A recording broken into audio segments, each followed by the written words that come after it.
Welcome to Cosmic Comics.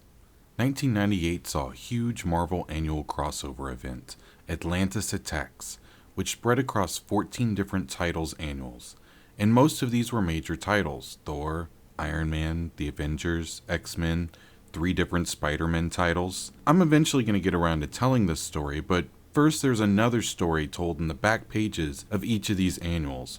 It tells the story of everything that takes place leading up to the Atlantis Attacks events. Yutu the Watcher tells the story of the Saga of the Serpent Crown. I will be using a mixture of panels from both the annuals and the original story appearances when discussing the events while following the linear timeline laid out by the Watcher in the annuals. The story begins in the Silver Surfer Annual Number 2 from 1989, which is a recap of events that took place in Thor Annual Number 10 from 1982. This story isn't a one-of, let's pretend it didn't happen moment, because Marvel doubled down on it by reprinting it.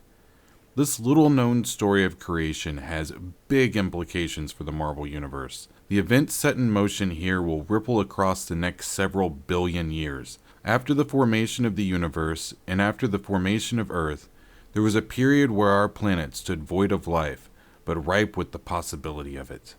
The energies surrounding the potential for life coalesced into a self-aware, sentient being called the Demiurge, the sentient life force of Earth's biosphere. This right here, the Demiurge, is the beginning of all life on Earth in the Marvel Universe. Let that sink in for a moment. For a time, it watches Earth pass below it. The Demiurge aligns the Earth with the celestial axis. Afterwards, the Demiurge explodes forth, sending a showering of life all over the planet. From these seeds, the first forms of life arose. These beings are known as the Elder Gods. Foremost amongst them were Gaia, who would one day be called Mother Nature, Chthon, the Dark Mystic, and Set, the Great Destroyer. The physical embodiment of the gods as shown in the comic panels are a misrepresentation, as the Elder Gods had no forms that humans could perceive at that time, and as such, each of the Elder Gods is pictured how they will appear to men in ages yet to come. And the number of Elder Gods created from this explosion of life was so great that there was nowhere on Earth that they could not be found. The Elder Gods had always fought amongst themselves, but Set was the first among them to realize that he could increase his own power while eliminating his rivals through the use of death, and so Set became the first murderer. This began a great conflagration of Elder Gods killing one another, which for reasons unknown degenerated them into demons. Chaos swarmed across the planet. All the Elder Gods, now demon gods, save one, joined in on the bloodbath: Gaia. She had taken a motherly affection for the new forms of life teeming in Earth's oceans. She thought that the war her brothers fought would destroy all life on the planet, so she meditated on how she might bring some good into the world. Hold up. What is going on in this picture? Oh, that's right. Gaia wants the big D. And I'm talking about the Demiurge, who shows up and conceives a force of good within her. And this isn't in some figurative Virgin Mary story way. No, in this story, the Demiurge shows up and literally fucks Gaia. Back arched over the rocks, and somewhere in the midst of that twinkling glow of that giant head is what I can only assume to be a celestial cosmic being's penis, fucking his only daughter in order to conceive a new baby brother who is so good he'll get all of his demon god sons to stop fighting. Father of the year he is not.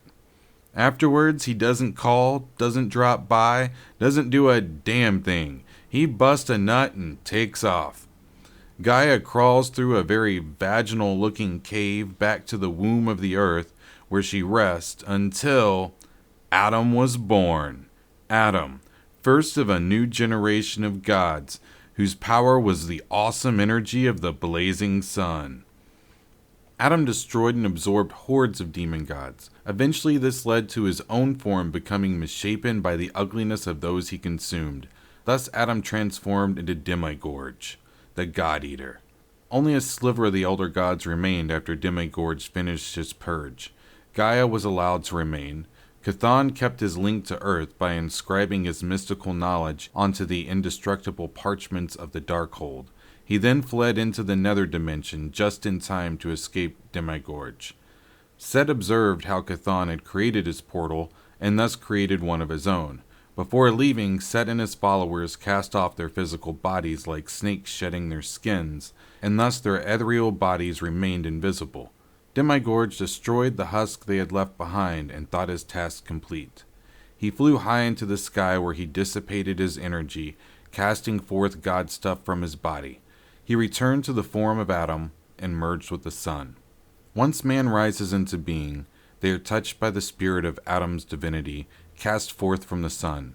Man's emerging consciousness is tapped into, and new pantheons of God arise in man's image from the God stuff bequeathed upon the world during Adam's ascension to the sun. This is then followed by some of the most powerful words I've ever read in a Marvel comic.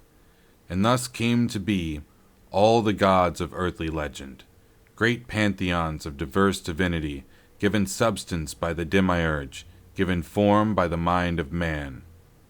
Wow. Just to make this clear, I really hope I can make this clear. Recap.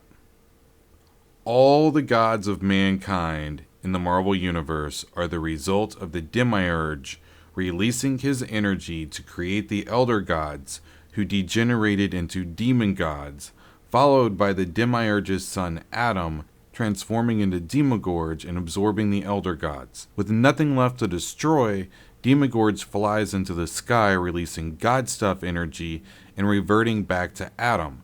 This God stuff energy is then shaped by human consciousness to create gods in their own image, thus giving us the basis behind any earthly religion, as all earth gods are nothing more than varying aspects of the sun god Adam. This would also explain why regional variations in religions exist. All of Earth's various religions are regionally created pantheons of the same substance. If there were any doubt to that, read the rest of Thor Annual number 10, when Demigorge returns and begins to absorb the gods of Earth, and the various pantheons have to come together to defeat him. It's important to note that this story only extends to the gods of Earth and doesn't affect gods off of Earth or other cosmic beings such as the one above all. Wow. I mean, that whole story is just wow. Thus we get the origins of the human pantheon of gods within the Marvel Universe, and we learn the origins of the Elder Gods, and we learn the origins of Demiurge, Adam, and Demigorge. I'll continue this story for now, following Set and moving towards the origins of the Serpent Crown. Next episode, I'll be discussing Set and the mass extinction of the dinosaurs. Thanks for tuning in. Feel free to hit any of the buttons below. I'm out.